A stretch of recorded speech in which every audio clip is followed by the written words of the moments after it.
Hi, Capricorn. Welcome to 2022 November. This is a wonderful month for you on both a financial luck front, which is quite significant, and a moving forward in anything that has delayed you or felt burdensome around your financial flow. Thank you, Lord Saturn, for being your ally in the month of November. You could also find a bit of a sweet spot with what I would say a lucky bit of money coming your way in this month, as well as freedom to travel if you've been feeling restricted in that area. Let's get going and talk about it. But if you're new to my channel, I am Lori Lothian. I'm a Hellenistic astrologer. I use whole sign houses, as all astrologers do on YouTube, although you may not realize that.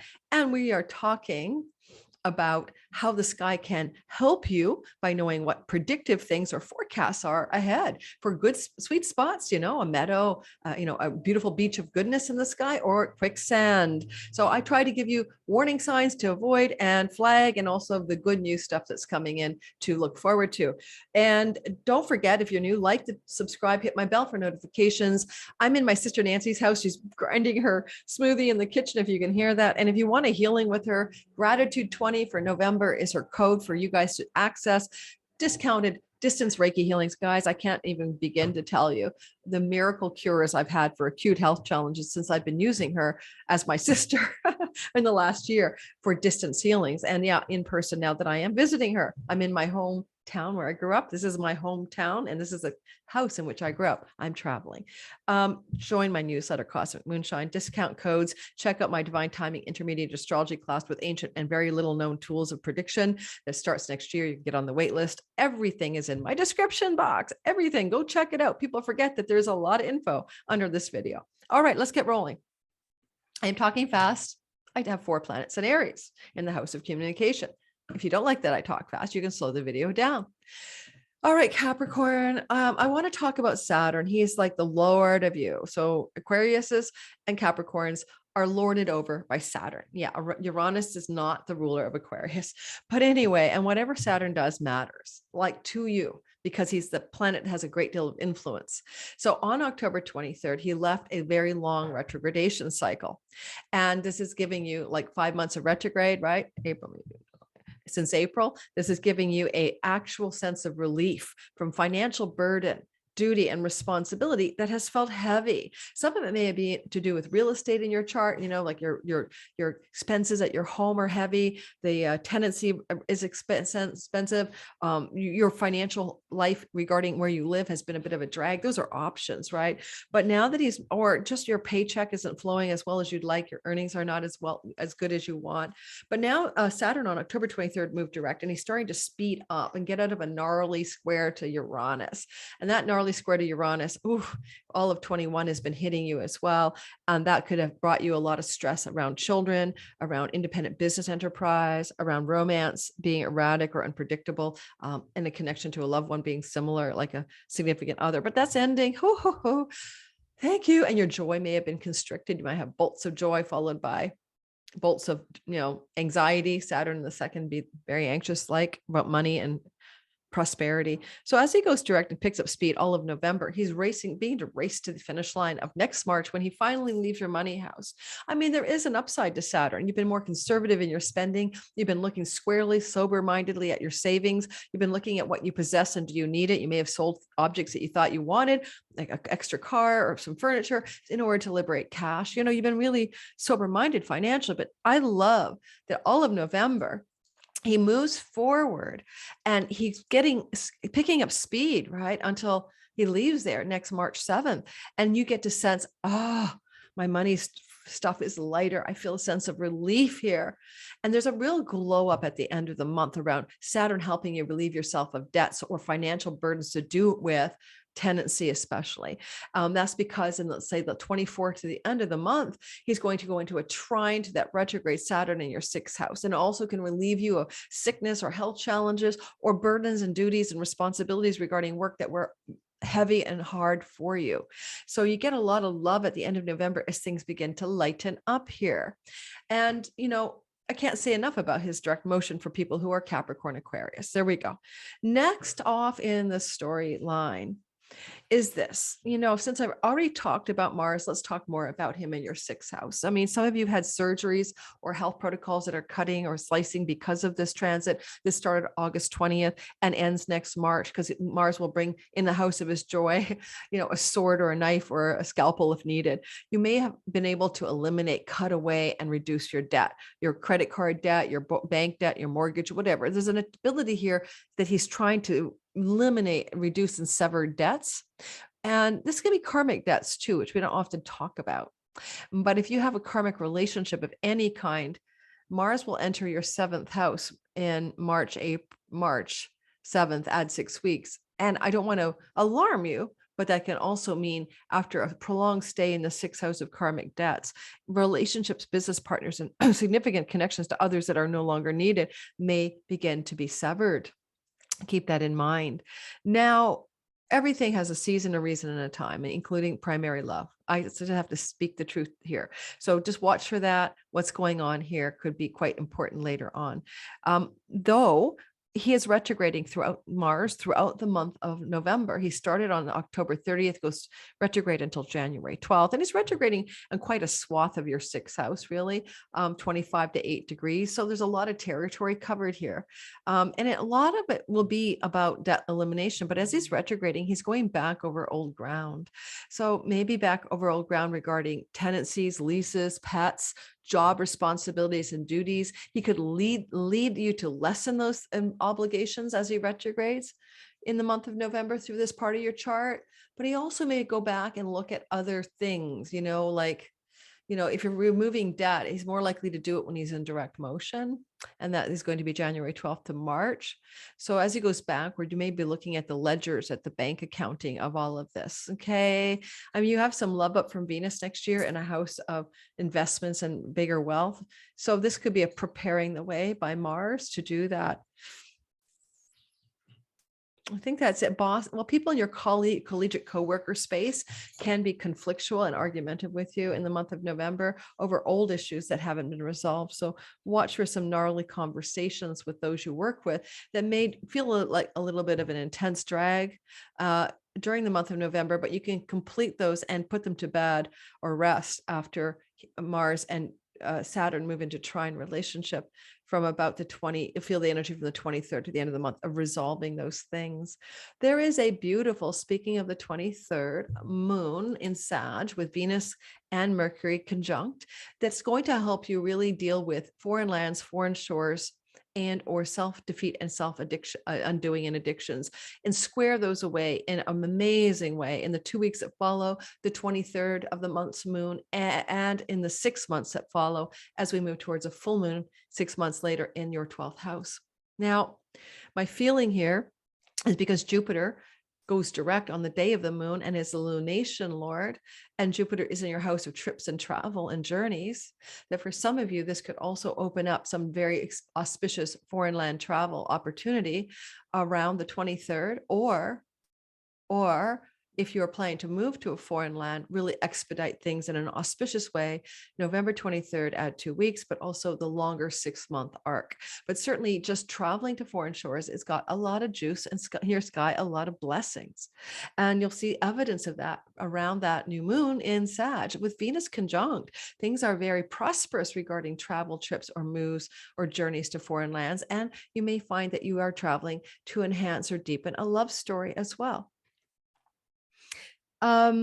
Backroom deals and negotiations, 12th house stuff that you put into motion at the end of November 23rd to the end of the month into the beginning of December can bear amazing fruit for you regarding 12th house themes. So a lot of those themes can be about reducing and eliminating addictions or self-defeating sabotage, or even with Venus on this new moon, a woman in your life who's been struggling with mental health difficulties or emotionally downtrodden or caught in some kind of loop of difficulty may also be resolving that. Okay, it's a house of mental asylums and sane asylums, and Venus is a female, new beginning, new start, fresh breakthrough energy. Also, you have Venus. Okay, let's go into the Venus Mercury story, right? I'm going to try to be a little chronological for you. Venus and Mercury are traveling close together. They're always traveling close to the sun, but they're particularly hand in hand, moving through Scorpio for the first 2 weeks of November. They got there, both of them, in October. And this is where that eclipse is happening, in your 11th house of good spirit.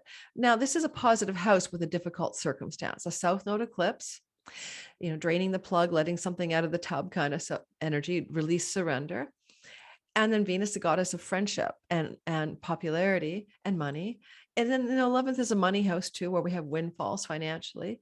So there's this kind of like eclipse on November 8th. It's not easy. And just before that eclipse, Venus in Scorpio, Mercury in Scorpio, there is Venus opposing Uranus. And that's like the 5th to the 7th of the month. And, Mercury as well, actually. And so Uranus is in your house of your children, pregnancy, romance, joy, independent business enterprise, sexuality, your lover. There's some shock and awe going on here. I'm not going to mince words. And so that November 8th eclipse could dispense some shock and awe in the week before and up to 6 months after. And there's a whole eclipse video on that. You're going to have to watch that because I'll go into more depth. And Venus is a kind of difficult position. She's not strong. So things to do with your friendship networks, favors from friends, great gains from your career, and windfalls are kind of downtrodden. The bigger sky story is kind of like January of 22 to July of 23. You're trying to let go as well, surrender and release larger friendship circles and groups of belonging. I know a Cap rising is moving to Portugal. Of course, he's going to let go of his friendship circles. He's not going to be in his Canadian country. This is the eldest sibling in Vedic astrology. So your eldest sibling, if you have an eldest, because you're not the eldest, is also where there's a surrender, loss, release, let go, and this kind of sense of draining a battery. Okay. So keep all of that in mind. You may have some challenges, a lack of harmony, a lack of peace, some conflictual conversations in the first 2 weeks of November with an elder sibling. Then Venus and Mercury jump the fence into your 12th house together. That's where that new moon is happening. They do this in the middle of the month, the 16th and 17th, kind of beside each other. Now, this is where things to do with foreign lands, travel, trips, mental health, your own addictions, and bed pleasures are all getting uplifted, especially the bed pleasures, a little known meaning. And Venus, the goddess of sexuality and love and romance in the house of bed pleasures, things are looking up. You're like, okay, yay me, more bed pleasures, after the 16th and 17th, and even more so after the new moon on the 23rd, could be a very sexually active and happy time for you here. Then Venus can help you benefically reduce your pleasures that are not good for you as well, like addictions and overdoing it on the good things of life, whatever they are. Okay, what else can I tell you? I'm looking at my big charts I work on like big Bristol board. Yeah, I'm old school. Jupiter, I covered that. I covered most of that. So we're going into a little bit of the intensity of a few minor things happening in the sky, but they're significant as well. Venus trining Neptune while sextiling Pluto from about the 8th of November to the 15th with a precision energy on the 10th and 13th. Well, Venus trining Neptune from your Venus in Sag trining Neptune. Venus in Scorpio trining Neptune in watery Pisces. This is really good about favors from women and places of power regarding trips, travel, your online world, some lush up around communications abilities, selling, marketing, but also traveling and trips. A joyful trip could be hatched for you, for example. But with the sextile to Pluto, it's good for your money, forming a wedge, basically. So basically, a mini grand trine, basically, a very fortunate aspect pattern, because Pluto can bring wealth when he talks to Venus. So you can have a bit of but you're driving the wealth through your own power because Pluto's in the house of you. What decisions can bring you luck and opportunity around things to do with money and wealth, trips and travel, education, journeys, online world, and local neighborhood stuff as well. Or there's a breakthrough with a sibling because, there's been some challenges in the elder sibling house, and this can open up a powerful breakthrough, an opportunity to mend a fence or get a better grip on something with an elder sibling in particular. Then Mars will square Neptune. It's like, I like to use the analogy of defogging the windshield on your car with the defogger thing, the button that defogs. So bringing mental clarity to fog, confusion, illusion, delusion, and deception, or rose-colored glasses. That's kind of the vibe. Mars squaring Neptune here as he retrogrades November 16th to the 22nd could help you clear up confusion around sibling issues, aunts, uncles, cousins, trips and travel, journeys, places you go, things you want to learn. Mars is saying, let's do that from the 6th house. Some of this can be around confusion around pets, tenancy, health challenges, or workspace and colleague space. You're clearing some muddled energy on the 16th to the 22nd. And then Venus will conjunct Mercury on the 19th to the 23rd on the buildup for that new moon. It's a long conjunction. They're traveling at a similar pace together. Venus is a goddess of money and love and beauty and art, and Mercury is mercantile marketing and selling as well, and also the stock markets. Now in your sky, the Sagittarius quarter is the backroom deals and negotiations. What kind of things are you cobbling together in the hidden recesses of some back room where you're making your life more manageable around money, love, marketing, and selling?